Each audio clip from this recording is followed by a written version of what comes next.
La casa embrujada. Antes de lo que nos pasó, yo no creía en que las cosas paranormales pudieran ser reales, pero no es sino hasta que uno las vive que la creencia en el más allá se vuelve real. En mi caso, todo inició hace 20 años, cuando me casé. Mi esposa y yo nos fuimos a vivir a una casa que compramos con unos ahorros.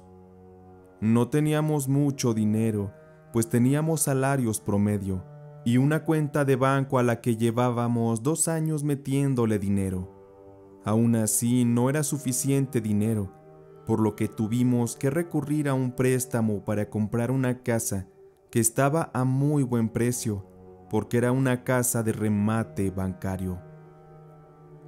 La casa en sí no era muy grande, sin embargo, era muy bonita, y lo mejor es que estaba en una colonia muy agradable. Realmente era sorprendente el precio al que la adquirimos, pero por la emoción, no nos dio tiempo de pensar en cuáles serían las razones de dicho precio. Así que sin más tiempo que perder, en cuanto nos la entregaron, mi esposa y yo nos mudamos y nos llevamos los pocos muebles que teníamos en ese tiempo. La casa tenía una arquitectura bastante simple, pero estaba muy bien cuidada. Realmente parecía una casa nueva. Entrando por la puerta principal a mano derecha, de inmediato se encontraban las escaleras para subir a la segunda planta. Y en la primera planta se encontraba la sala, la cocina y al fondo un corralito para lavar. Los primeros 2 días fue una muy bonita experiencia al habitar nuestra nueva casa. Mi esposa siempre fue muy intuitiva y ella raramente comenzaba a hacer comentarios de que algo en la casa no le daba espina. Ella no sabía cómo explicarlo. Solamente decía que era algo proveniente de la casa y que en ocasiones ella sentía como si alguien le observara todo el tiempo. Yo le dije que esas cosas solo eran nervios por cuestiones del cambio, pues es bien sabido que afrontar un cambio muchas veces produce depresión, nerviosismo u otros síntomas mentales. Así que le invité a unos tragos para que nos relajáramos, bailáramos un poco y luego nos subiéramos a descansar. Y justo acabábamos de apagar la luz, cuando claro escuchamos unos pasos. Provenían de las escaleras. Era como si alguien con pies pesados las hubiera bajado corriendo y de pronto hubiera azotado contra la pared. Aquello nos desconcertó. Yo le pedí a mi esposa que se quedara para yo salir así a averiguar qué ocurría. Con mucha cautela salí de la habitación, en silencio. Lo primero que me vino a la mente es que algún ladrón se hubiera metido. Pero cuando bajé, encendí la luz, y todo para encontrarme que no había absolutamente nada ahí. Ese fue el primer incidente paranormal de muchos otros, pues nos ocurría que nos encendían constantemente la televisión. Las luces de la sala también se encendían y se apagaban solas, titilaban de una manera que nos provocaba miedo. Incluso llamamos al electricista para que revisara la instalación de luz. Sin embargo, todo estaba siempre en orden. Las cosas inexplicables iban en aumento. Una noche, recuerdo perfectamente que estando en la cama con mi mujer, me estaba yo quedando dormido y sentí que alguien se sentó a un costado de mí. Sentí su pesada presencia que sumía el colchón y repentinamente sentí como unas manos invisibles me tocaron la cara, como acariciándome, pero después me tomaron del cuello y comenzaron a cortarme la respiración. En ese instante yo no me podía mover y tenía una desesperación horrible. Sentía que me moriría en ese instante, pero repentinamente pude levantarme y, haciendo un grito terrible, desperté a mi esposa, quien muy asustada me preguntó qué me ocurría. Le conté lo sucedido y me dijo que ella ya no aguantaba más la situación y que quería mudarse de la casa lo antes posible, porque ya era demasiado para apenas tener poco más de un mes. Pero decidimos dar una oportunidad más y, conscientes de que algo paranormal estaba ocurriendo, tuvimos la cautela de no contarle a nadie lo que estábamos viviendo y decidimos consultar con el padre de la localidad.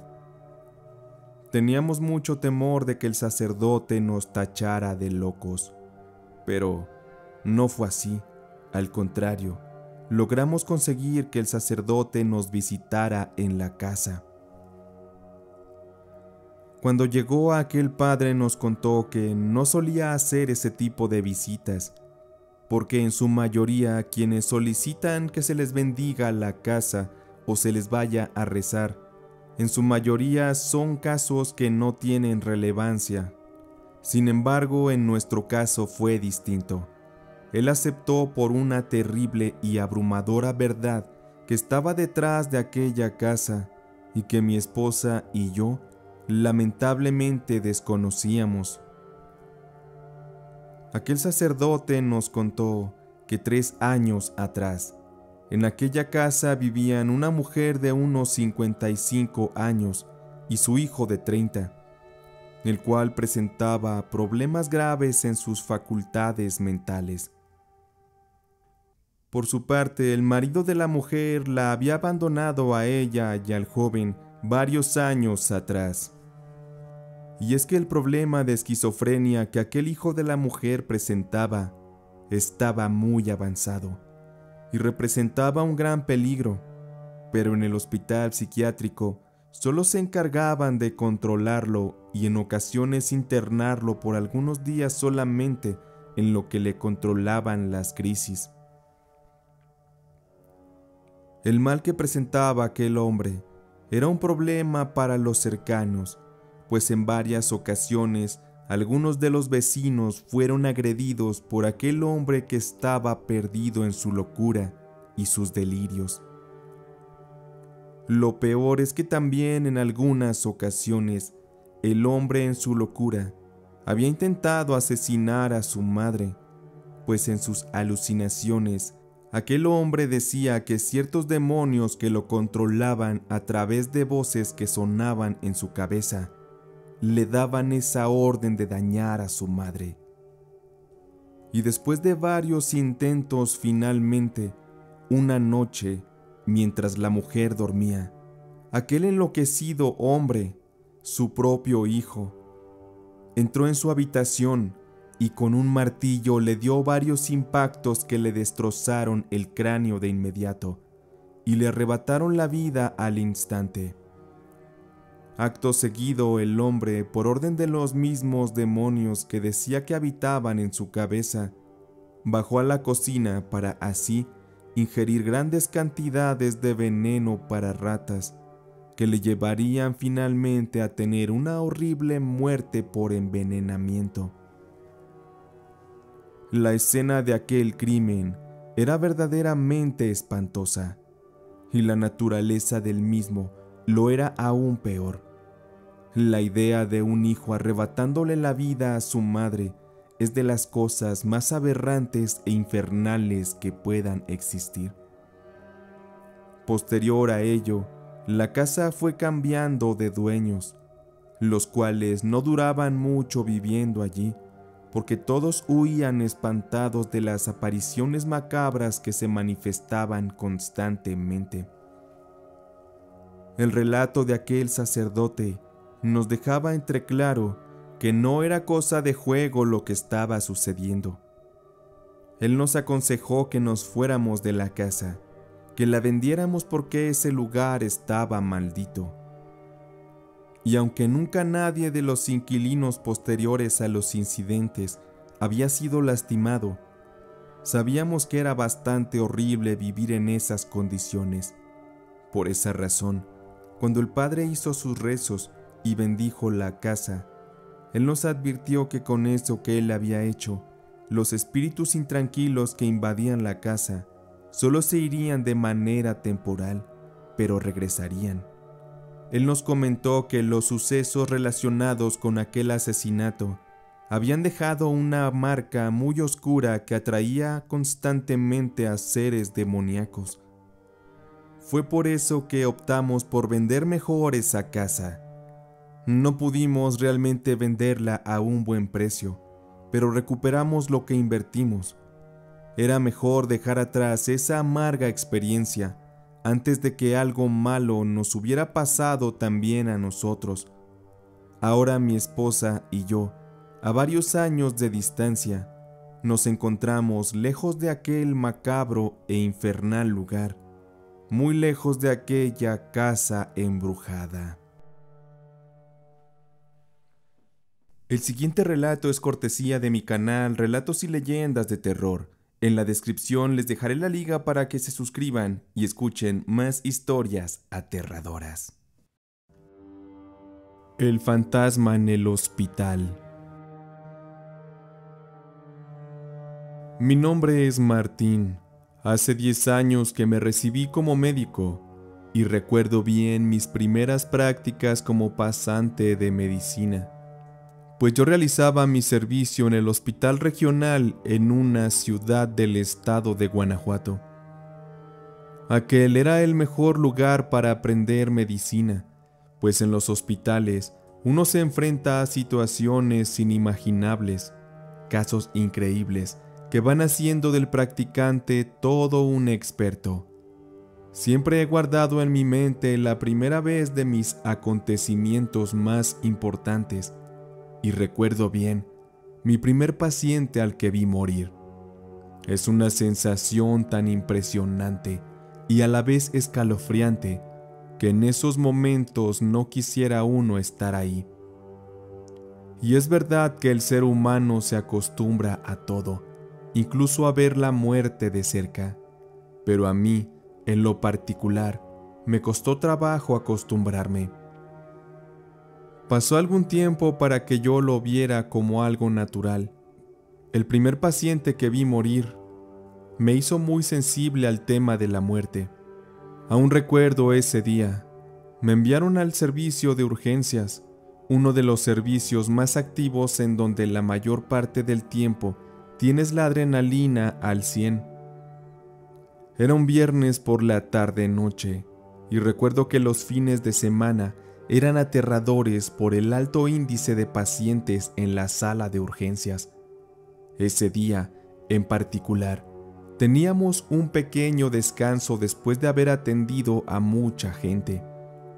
El médico de guardia nos dijo que podíamos ir a tomar un refrigerio, pues debíamos prepararnos para la noche.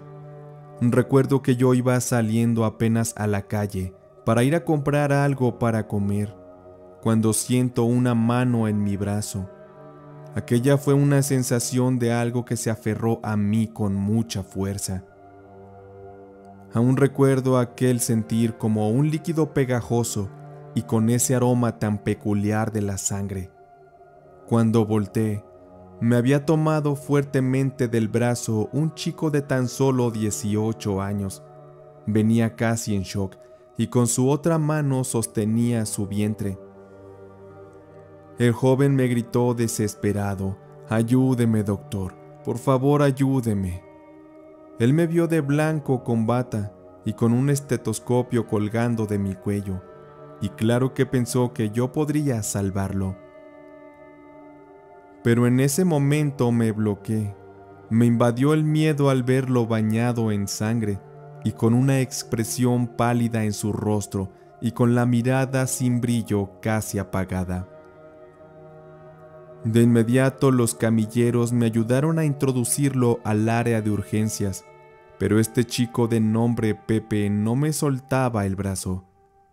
A pesar de su condición y de su mal estado, tenía una fuerza impresionante. Es como si él se quisiera aferrar a la vida. Aquellos hombres lo subieron a una camilla y ahí pudieron quitármelo, pero a pesar de que había mucho personal ayudando, él no dejó de mirarme y me gritaba pidiéndome ayuda, como si yo fuera el único que lo pudiera ayudar. Apenas comenzaba a rodar la camilla, cuando el cuerpo de Pepe empezó a temblar de una manera muy acelerada. Yo lo veía sintiéndome impotente de no poder hacer más en el momento. Instantes después, Pepe murió mirándome fijamente a los ojos.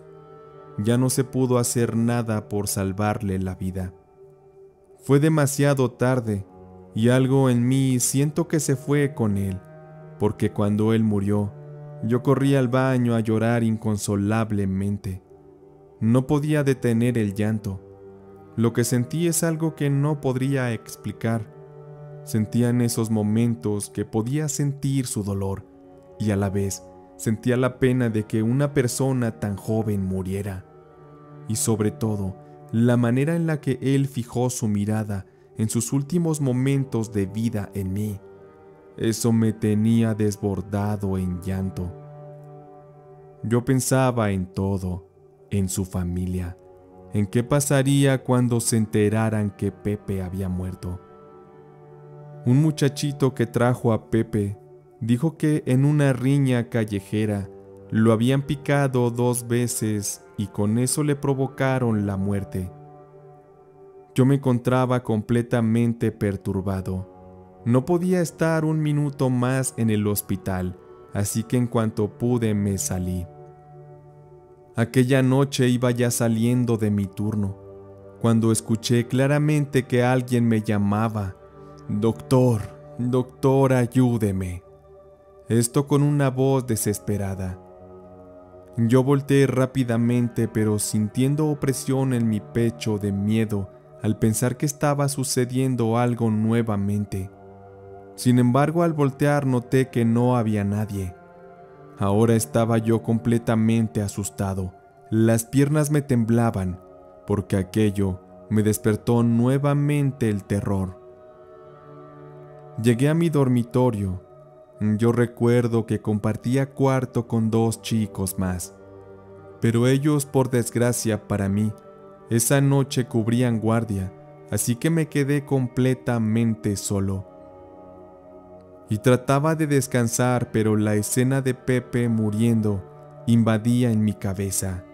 Su mirada, su último aliento de vida, su cuerpo temblando, suplicándome por ayuda. Cuando traté de cerrar mis ojos nuevamente, volví a escuchar muy cerca la voz de Pepe, que me pedía ayuda una vez más, y lo hacía suplicándome con mucho miedo. Abrí los ojos de inmediato y me levanté súbitamente, pero no había nadie, y nuestra ventana del departamento daba al patio trasero. No había forma de que se escucharan los gritos de la calle. Me invadió el miedo y pensé en regresar mejor al hospital, pues al menos ahí podría sentirme acompañado. No pasó mucho tiempo cuando empecé a percibir el aroma a sangre y este cada vez era más fuerte, y la habitación pronto estaría penetrada con aquel peculiar y fuerte aroma. Nuevamente volví a escuchar el grito doloroso con el que Pepe me suplicaba que lo ayudara. Esto me hizo que sintiera todavía mucho más miedo. Por ello, no me quedé a esperar qué más pasaba y me salí corriendo aterrado de lo sucedido. El departamento donde yo vivía estaba muy cerca del hospital, así que llegué de inmediato y me metí a uno de los sanitarios. No podía creer lo que me estaba pasando y tampoco sabía si mis compañeros me creerían. Me lavé la cara con agua fría y al abrir mis ojos lo vi claramente, lo vi detrás de mí. En el espejo se reflejaba a mis espaldas el cuerpo ensangrentado y moribundo de Pepe. Yo no sabía por qué o cómo, pero ese chico que acababa de morir estaba detrás de mí. Yo no pude más, y de tan grande que fue el susto, perdí el conocimiento. Horas después, cuando desperté, ya era de día y me encontraba en una camilla.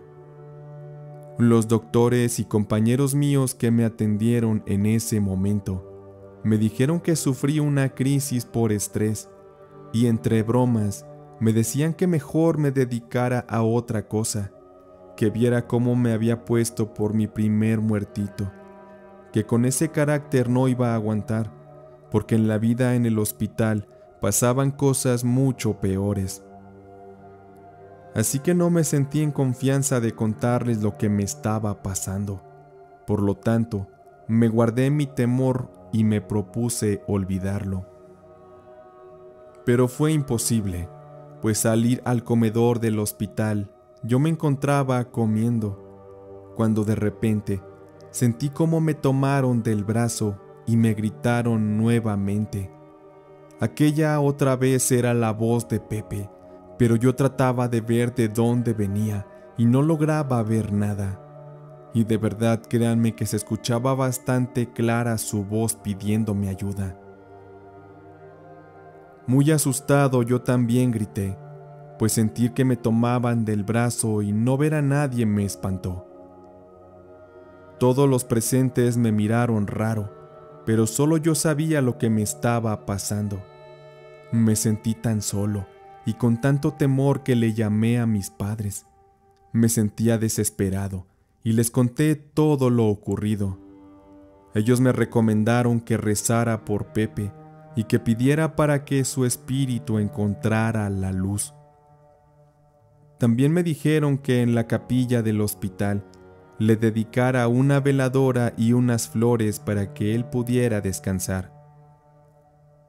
Y así lo hice, y debo decirles que fue tan grande la coincidencia que justo a mi llegada a la capilla con mi vela y con las flores que me indicaron mis padres, fue que encontré a dos mujeres llorando y diciendo el nombre de Pepe en la capilla.